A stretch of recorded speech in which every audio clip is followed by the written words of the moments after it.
The live TV, सच सबसे आगे। नमस्कार, मैं हूं Iqbal Parvez. The live TV में आपका स्वागत है। साथियों, प्रधानमंत्री नरेंद्र मोदी ने एक बार फिर भारत की नाक कटा दी है। जी हां, दुनिया में रुसवा हो गया है भारत। जी हां, जिस देश की लोकतंत्र को दुनिया का सबसे बड़ा लोकतंत्र माना जाता था, आज वो लोकतंत्र बांग्लादेश से भी पीछे हो गया है। ये हम नहीं कह रहे हैं, ये स्वीडन के एक इंस्टीट्यूट ने ये अपनी रिपोर्ट में कहा है कि भारत का जो लोकतंत्र है, सबसे बड़ा लोकतंत्र, वो अब चुनावी निरंकुशता में तब्दील हो चुका है। सोचिए, ये कितने शर्म की बात है, ये कितने बुरी बात है कि जिस देश के लोकतंत्र की पूरी दुनिया में दुहाई दी जाती थी, आज उस देश के लोकतंत्र को बांग्लादेश और पाकिस्तान से उस देश के लोकतंत्र की तुलना की जा रही है, यानी बांग्लादेश से भी पीछे हो चुका है। हम सब जानते हैं कि इससे पहले बांग्लादेश और पाकिस्तान, नेपाल जैसे छोटे और गरीब मुल्क हमसे जीडीपी में आगे निकल चुके थे, हमसे तरक्की में आगे निकल चुके थे। भूखमरी में भी उन बांग्लादेश और पाकिस्तान जैसे देशों ने भारत को पछाड़ दिया है। जी हाँ, लेकिन और अब हालत ये हो गई है कि लोकतंत्र में भी भारत बांग्लादेश से पीछे आ चुका है। आपको बता दें कि 2014 में जब भारतीय जनता पार्टी की सरकार आई, तब से जिस तरह से उन्होंने गोदी मीडिया को पहले अपने अंडर में किया, डिजिटल मीडिया के द्वारा पूरी तरह से एक प्रोपेगेंडा फैलाया, पूरी तरह से एक नफ़रत बांटी, उसके बाद जिस तरह से जितनी संस्थाएं हैं, ईडी हो या सीबीआई हो या फिर रिजर्व बैंक ऑफ इंडिया हो या फिर ऐसी जो भी संस्थाएं हैं, उन संस्थाओं को जिस तरह से अपने चुनावी फ़ायदे के लिए इस्तेमाल किया, उसके बाद से ही ये कहा जा रहा शुरू हो चुका था कि भारत का लोकतंत्र ख़तरे में है। जी हाँ, हर तरफ चारों तरफ मोर्चे खुले कि भारत का लोकतंत्र ख़तरे में है। कई जगह इसके खिलाफ आंदोलन तक किए गए, इसे अघोषित इमरजेंसी तक कहा गया और कहा जाता रहा है प्रधानमंत्री नरेंद्र मोदी की सरकार आने के बाद। लेकिन अब ये सब देश में तो हो ही रहा था, देश के लोग तो कह ही रहे थे, क्योंकि वो सब इन जुल्मों को प्रधानमंत्री के देख रहे हैं।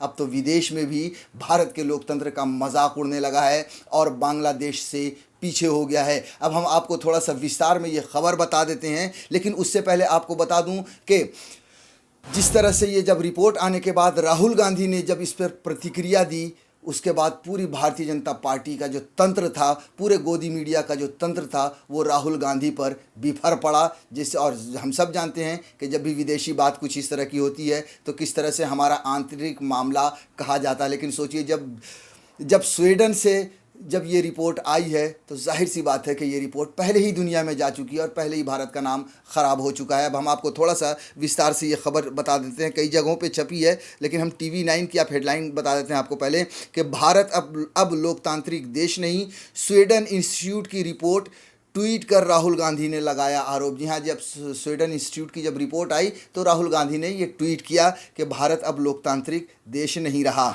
कांग्रेस पार्टी के पूर्व अध्यक्ष राहुल गांधी ने केंद्र की मोदी सरकार पर हमला बोला है। राहुल गांधी ने स्वीडन के एक इंस्टीट्यूट की रिपोर्ट का जिक्र करते हुए आरोप लगाया है कि भारत अब लोकतांत्रिक देश नहीं रहा है।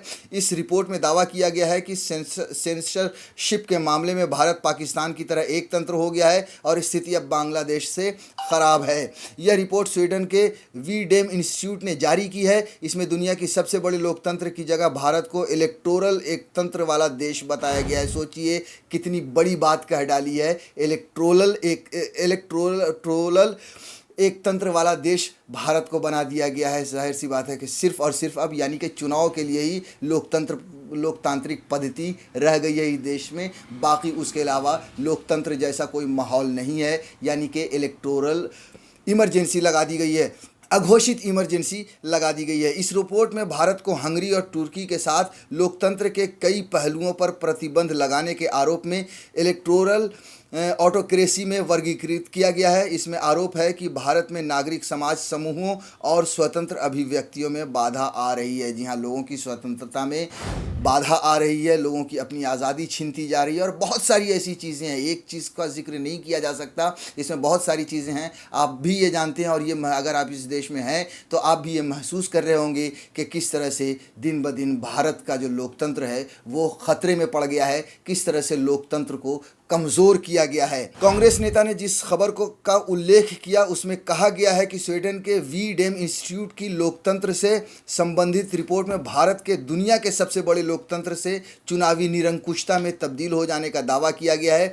इस रिपोर्ट से कुछ दिनों पहले ही अमेरिकी संस्था फ्रीडम हाउस की रिपोर्ट में भारत को आंशिक रूप से स्वतंत्र देश बताया गया था। जी हाँ, फ्रीडम हाउस की जो अमेरिका की संस्था है फ्रीडम हाउस, उसकी रिपोर्ट में भारत को आंशिक रूप से स्वतंत्र देश बताया गया था। सोचिए, ये अमेरिका की भी रिपोर्ट इसी तरह की थी कुछ। सरकार ने इस रिपोर्ट को खारिज करते हुए कहा था कि यह गुमराह करने वाली, असत्य और आधारहीन है तथा भारत में अच्छे ढंग से स्थापित लोकतांत्रिक परंपराएं हैं। सोचिए, अमेरिका की भी जो रिपोर्ट थी उसमें भी यही कहा गया था कि ये सिर्फ आंशिक रूप से स्वतंत्र है, बाकी कुछ स्वतंत्रता जैसी चीज़ें बची नहीं है। मोदी सरकार जो चाहती है वही करती है, जो चाहेगी वही करेगी, और उनके सिर्फ 2-4 लोगों का ही भला हो रहा है, बाकी सब कुछ यानी पूरा देश खसारे में पड़ा हुआ है। ये जब खबर आई थी तब भारतीय जनता पार्टी जैसा हमेशा रोना रोती है कि भैया हमारा अंदरूनी मामला है और ये सब झूठ है, ये सब गलत है। राहुल गांधी ने भी जब इस पर सवाल उठाया तब उन पर न जाने किस किस तरह के शब्दों के बाण चलाए गए। इमरजेंसी का दौर, जो इंदिरा गांधी के समय में 1975 में जो इमरजेंसी लगा था, जब भी इस तरह का मामला आता है तो इमरजेंसी को याद किया जाता है। जब भी कोई विपक्षी पार्टी कहती है कि भारत में अघोषित इमरजेंसी लगाया गया है, तब वो 1975 की इमरजेंसी को याद करते हैं। जबकि हम सब जानते हैं कि चाहे वो राहुल गांधी हो, चाहे वो राजीव गांधी हो, चाहे वो मनमोहन सिंह हो, चाहे वो सोनिया गांधी हो, इन सब ने इमरजेंसी को एक गलत फैसला बताया है। इन सबों ने ये कहा है कि 1975 में जो इंदिरा गांधी ने इमरजेंसी लगाई थी वो एक फ़ैसला, एक तरह से गलत फ़ैसला था, और इशारों में वो सब माफ़ी भी मांग चुके हैं। मगर भारतीय जनता पार्टी का काम है लोगों को गुमराह करना। जब भी सरकार से कोई सवाल पूछा जाता है, जब भी सरकार के सामने कोई सवाल आता है, तो वो वही नेहरू, इंदिरा, राजीव, राहुल गांधी, इन्हीं सब के बीच में समेट कर उन सारे मुद्दों को हटाकर यहाँ पहुँचा देती है। आप सोचिए कि राहुल गांधी ने जब इस पर सवाल उठाए तब लोगों ने, भारतीय जनता पार्टी पूरी तरह से बिलबिला उठी, और संबित पात्रा ने तो यहाँ तक कह दिया कि अगर आपको लगता है कि लोकतंत्र नहीं है तो आप अपनी नानी के यहाँ चले जाइए इटली और वहाँ से चुनाव लड़िए। ये कैसी बात है? क्या संबित पात्रा के बाप का है ये मुल्क? राहुल गांधी के बाप का ये मुल्क नहीं है? क्यों राहुल गांधी चला जाए इटली? ये कैसी भाषा है भारतीय जनता पार्टी की? और चूँकि इस तरह की ये लोग भाषा इसीलिए बोलते हैं ताकि जो अंधभक्त हैं उन्हें सुनने में मज़ा आता है, वो फिर गुमराह हो जाते हैं। आपको बताते, थोड़ा सा हम उस पर भी बता देते हैं कि क्या लिखा है। जो अमर उजाला की ये खबर थी कि पात्रा का पलटवार, राहुल बोरिया बिस्तर लेकर नानी के घर जाएं, वहीं से लड़ें चुनाव। ये एक बहुत ही बड़ा और दुर्भाग्यपूर्ण बयान है संबित पात्रा का। वैसे हम हमेशा ही इन लोगों के ऐसे उल्टे पलटे बयान देते हैं। कांग्रेस नेता, अब हम थोड़ा सा विस्तार से आपको बता देते हैं कि कांग्रेस नेता राहुल गांधी के ट्वीट पर एक बार फिर विवाद खड़ा हो गया है। राहुल ने अपने ट्वीट में लिखा है कि भारत अब लोकतांत्रिक देश नहीं रहा। इसे लेकर भाजपा भी पलटवार किया है। पार्टी के प्रवक्ता संबित पात्रा ने पलटवार करते हुए कहा है कि यदि राहुल गांधी को लगता है कि अब हिंदुस्तान लोकतांत्रिक देश नहीं है और पाकिस्तान बन गया है तो वो मुक्त हैं, बोरिया बिस्तर उठाकर अपनी नानी के घर जाएं और वहीं से चुनाव लड़ें। ये सोचिए कि इस तरह के बयान तिलमिलाहट में भारतीय जनता पार्टी की तरफ से आए हैं जब ये सवाल उठा कि भारत का लोकतंत्र अब बांग्लादेश से भी पीछे हो चुका है। साथियों, लोकतंत्र में तो भारत बांग्लादेश से पिछड़ ही चुका है, पीछे हो ही चुका है। बहुत सारी चीज़ों में बांग्लादेश ने भारत को हराया है, भारत को पीछे कर दिया है। जैसे भूखमरी में भारत की जो स्थिति थी यूपीए सरकार के समय में 57 यानी 57वें नंबर पर, वो मोदी सरकार के आने के बाद 102 नंबर पर पहुंच गई। हालत ये है कि नेपाल, बांग्लादेश, पाकिस्तान, इन सबों की स्थिति भूखमरी में भारत से अच्छी है, जो देश गरीब माने जाते थे। प्रधानमंत्री नरेंद्र मोदी ने विकास का नारा दिया था, ये विकास है। आप खुद देखिए, जो पिछले साल खबर आई थी, हम आपको थोड़ा सा वो बता देते हैं, ज़्यादा विस्तार में नहीं। जो एनडीटीवी पे बहुत जगह छपी थी, एनडीटीवी ने छापी थी कि नेपाल, बांग्लादेश, पाकिस्तान से भी पिछड़ गया भारत। भूखमरी के मामले में 117 मुल्कों में 102वें स्थान पर पहुंच गया। जहां तक भूखमरी और कुपोषण का सवाल है, हिंदुस्तान अपने कदरन छोटे पड़ोसी मुल्कों नेपाल, बांग्लादेश और पाकिस्तान से भी पिछड़ा हुआ है। मानवीय सहायता के उद्देश्य से काम करने वाली अंतर्राष्ट्रीय गैर मुनाफा संस्थानों द्वारा जारी की गई 117 मुल्कों की सीसूची में भारत 102वें स्थान पर है। ग्लोबल हंगर इंडेक्स यानी GHI स्कोर के मामले में देशों को 100 सूत्री सीवियरिटी स्केल पर रखा जाता है, जिसमें 0 को बेहतरीन स्कोर माना जाता है और 100 बदतरीन स्कोर होता है। रिपोर्ट के मुताबिक 33.3 के स्कोर के साथ भारत भूखमरी के ऐसे स्तर से जूझ रहा है जिसे गंभीर माना जाता है। 2014 में, जी हाँ, GHI में वर्ष 2014 में 55वें स्थान पर मौजूद था भारत, और 2019 में भारत कहाँ पहुँचा? 102वें स्थान पर। यानी 4 से 5 साल के भीतर ही प्रधानमंत्री नरेंद्र मोदी ने देश को भूखमरी में बांग्लादेश और पाकिस्तान से भी बुरा बना दिया। साथियों, अब थोड़ा सा रोशनी डालते हैं जीडीपी। जी हाँ, जीडीपी में भी बांग्लादेश भारत से ऊपर ही आगे निकल रहा था। ये आपको पिछले साल की ये भी खबर आपको बता देते हैं, 5 महीने पहले दैनिक भास्कर में और हर जगह ये खबर छपी थी। बांग्लादेश छोड़ सकता है भारत को पीछे।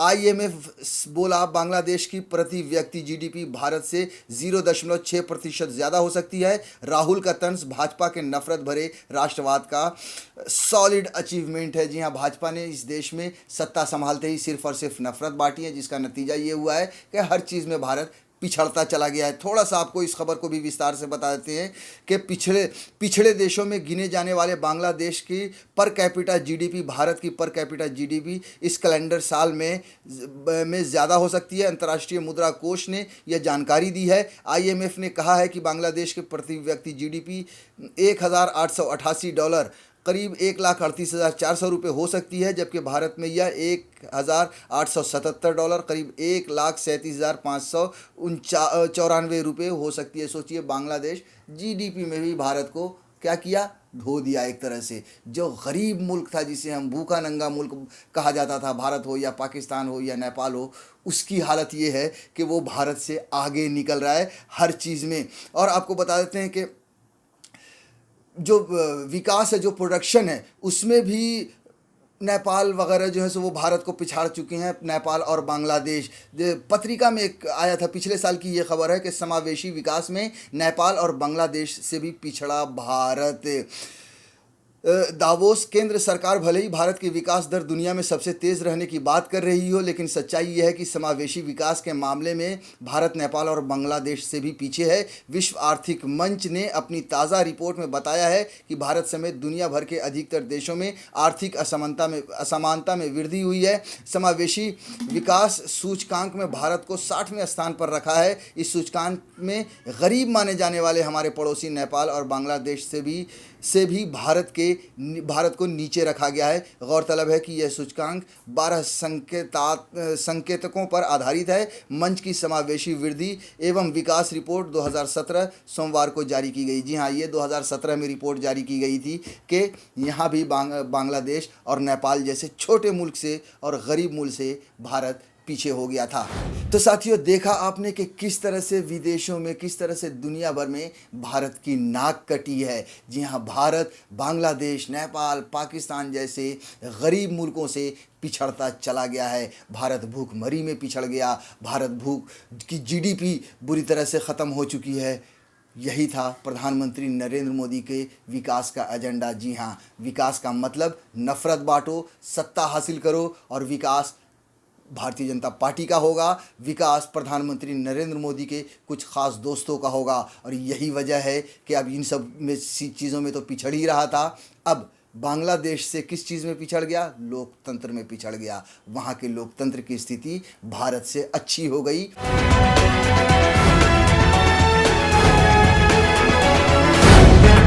द लाइव टीवी, सच सबसे आगे।